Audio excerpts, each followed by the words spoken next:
For all you real Magic fans, I know you guys are just saying one thing. Do we get to see DarkChild again?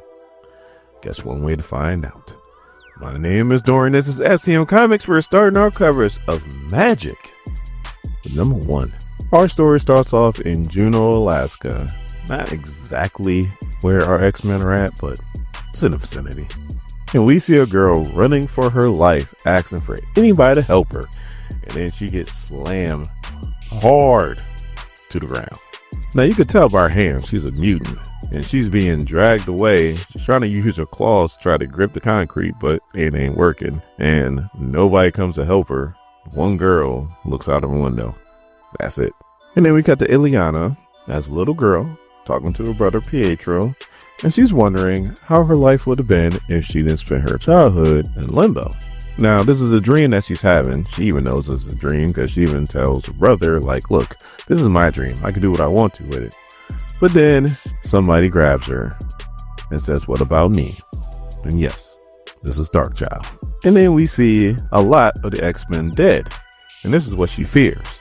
If she unleashes DarkChild, yeah, she could probably stop whatever enemy she's going up against. But also, too, she might kill her family. Her X-Men family. But then she wakes up and she's worried because during Krakoa, she didn't really have dreams about DarkChild. But now, it's her third dream in the past week. But she's not going to worry about that right now. She gets dressed and then she heads to the Child Hall where everybody surprises her. Why? Because it's her birthday. So Juggernaut has a stack of pancakes and wants her to make a wish because he puts a candle on it. Quentin Quire is trying to put a birthday hat on her, and she's like, look, if I'm going to celebrate my birthday, I at least want a birthday cake and not pancakes. So then Quentin's like, why are you being so grumpy? Are you having a quarter-life crisis? Which, once I read that, made me feel so old. I was reading about Ilyanna way before I was 25 years old. And now that she turned 25 in this comic, I'm 20 years older than her. Make it make sense, people. And I know what some of you guys want to say. Franklin Richards. I know. But then there's a newscast on and they're talking about how mutants are coming up missing in Juneau. And Ilyanna's like, that's my cue. Opens up a portal and disappears. So everybody's looking at Cyclops like, you gonna let her do that? And Cyclops was like, look, this ain't the first time she's fled to be alone. Won't be the last. So now we cut to a funeral of the girl that got her face slammed to the pavement and dragged off. So I guess they found her and she was dead. Now Juneau's a small town, a place where kind of like everybody knows everybody.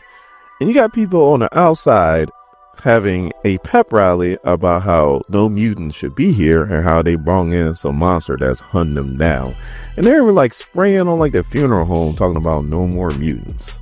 Now, there's also this older lady who seems to be scribbling some kind of magic incantation on top of the casket. So the Magik shows up, she walks through a portal, and these protesters have the nerve to actually get her in face, one in particular. And Magik's like, look, you might want to get out of my way. And then he calls her a demon. So she's like, I'm not a demon. Those are demons. So she's like, so do you want my help or do you want me to get lost? Either way is fine with me, as she pulls out her soul sword. And she gets to do what she loves the most. Killing Nazis. Demons. Killing demons. And she has to save some town folks by opening up a portal. Which, if you know anything about magic portals, yeah, they'll go to a safe place. But to get there, they gotta pass through limbo. So they'll get a quick glimpse of what it looks like.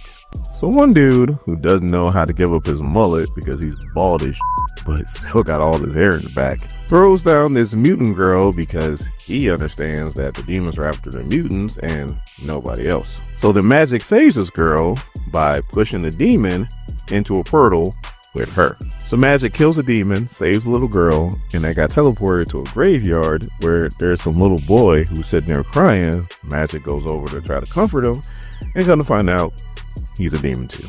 Except for this one looks more human than he does demon as he transforms, and he has a gun. Like, he looks like an old school cowboy. And he shoots Magik right in the shoulder. She takes it, she heals herself.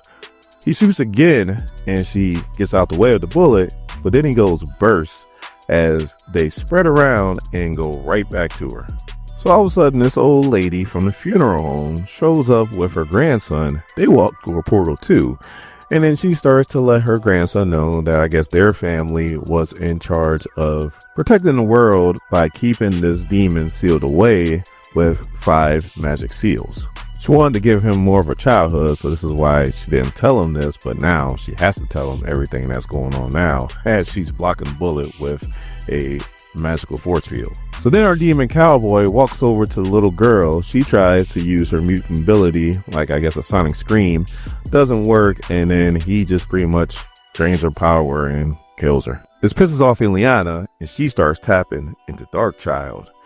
He shoots a bullet at her. He says explode, and it does, but like I said, she taps into DarkChild, so she powers right through it.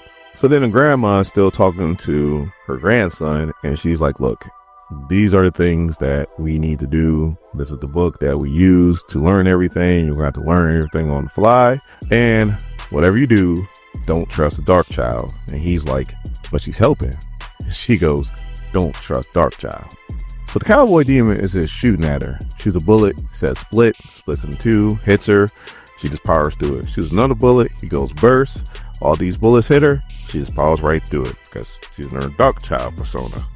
And then the grandma's like, hey, child, why don't you start using magic? Because I know you know how to use magic.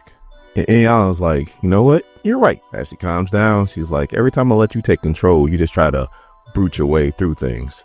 She wipes the blood off her and she goes, no longer. She throws it at the demon, the cowboy demon, and she goes silence. And now he can't talk. When he shoots a bullet, he tries to say something. He can't. So now there's normal bullets. As she deflects easily and she takes off his arm. But then with his other arm, he pulls out another gun and he decides to, okay, no problem. He shoots the grandma. Once he does that, he says that the first shield is now destroyed and whatever demon he works for, I believe his name is Lumino, might be pronouncing that wrong, will be free soon. So Magik grabs the boy who's holding the grandma and then passes through a portal to avoid some kind of explosion that's about to happen. And then she uses a magical spell to help contain the rest of the explosion that's happening. So the little boy's mourning his grandmother. Magik walks over there like he's about to console her, but then she kind of changes her mind. Little boy gathers up his grandma's things and is like, she wanted me to follow in her footsteps. Everything that's in this book is going to show me how to stop those demons. Magik's like, you might want to let me stop the demons. He goes, no. You need my help to stop these demons, and I'm not letting you out of my sight. So he lets her know that we're partners. He shakes her hand, he picks up his grandma, and then walks through a portal. But as it was walking, a paper dropped from her bag that shows the DarkChild. And whatever demon is now reading this, and it was like, whether it's a gift or a curse, whatever happens, this should be fun.